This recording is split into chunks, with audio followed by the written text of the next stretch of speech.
don't get really a lot of criticism. Nobody tells us, or nobody is like, oh, don't do that. But we've had people that ask us, like, why do you have your children so close to animals that can be dirty? You know, we have goats at home, and they get to touch the goats, and then people are like, well, is that safe? So one thing is the whole immune system. There are studies, there's data about this, so that this is not like our feeling. Yeah, this is actually like reality.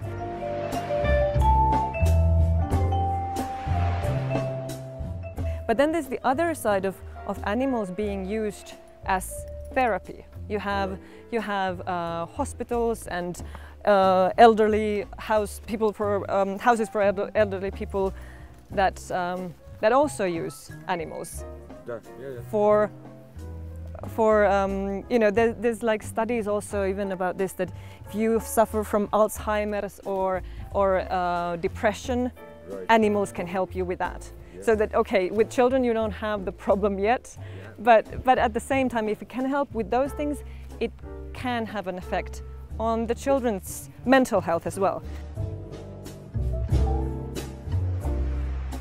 She had her ears curled and like almost falling off, and it had been really cold but also sunny, so the sun and the cold together kind of made it bad for her ears. And now her ears are really white also because of sunscreen, so now we put sunscreen every day on her so that her ears still stay. But yeah, she was homeless, and just kind of, we took her in just to see if she'll survive. She didn't look good.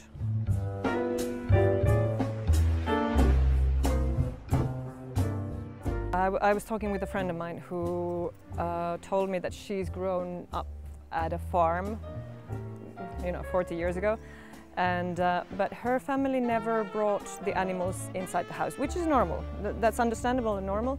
But she says that then her relation to the animals stayed kind of distant because of this. I think that it's these days I do take it as a parenting choice, that I think it's important that our kids actually touch the animals, that they are there, not just see them as a picture or look at it on a film. And I don't know if this happens every time, or even people without kids, do they think about it? But I kind of tend to think from not just about my kids, but their kids, and then, you know, their kids after that. It's like, what is the world going to be in 50 years or 70 years or however? And so that if I see the change from 40 years ago till today, and that's dramatic, what's going to happen with my kids if they don't get close to animals, or close to the whole, yeah, I mean, to animals, and yeah, and not just domestic animals, but like, you know, holding a frog or a bug in her hand.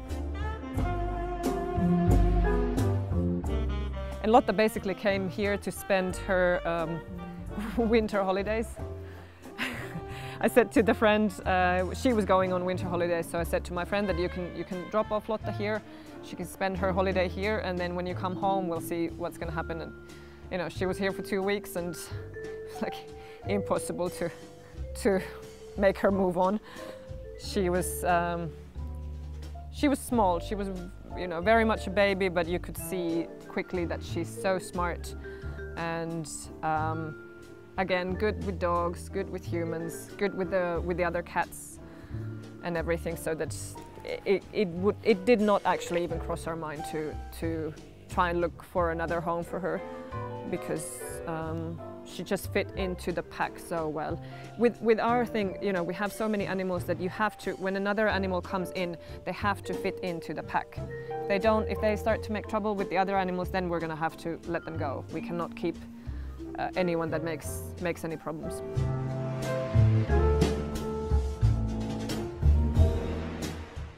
Luan is the dog that Ida says that he's half husky and half wolf. Obviously he's not half wolf, but the kids love the story. They know that it's not like exactly so. He's half husky and half sheepdog. I've had dogs all of my life, and I don't know if I've ever had a better dog than Luan is. Luan is like absolute top. He listens really well. We haven't taught him anything, but he's just like, he's like, you know, half human from when, you know, my daughter says half wolf, I think half human, because he really listens. And he's like super gentle and just super good with everything. Whatever you tell him to do, he's like, okay, fine, let's do this. And then we have the dog, Nasko there,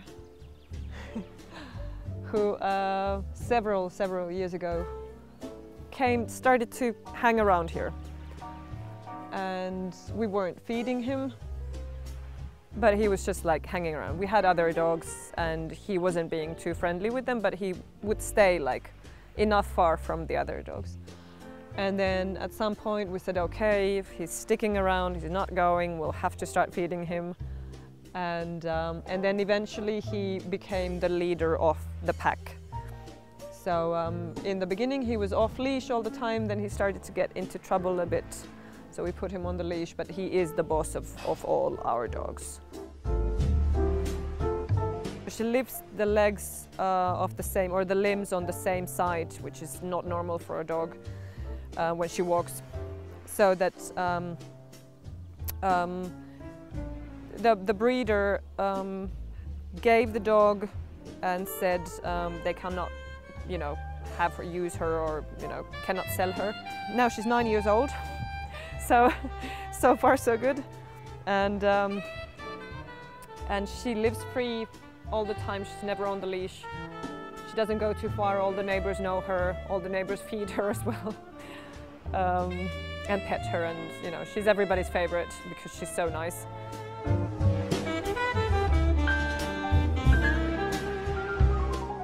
We had animals when I was a kid inside the house, but I was scared of spiders. I never liked spiders.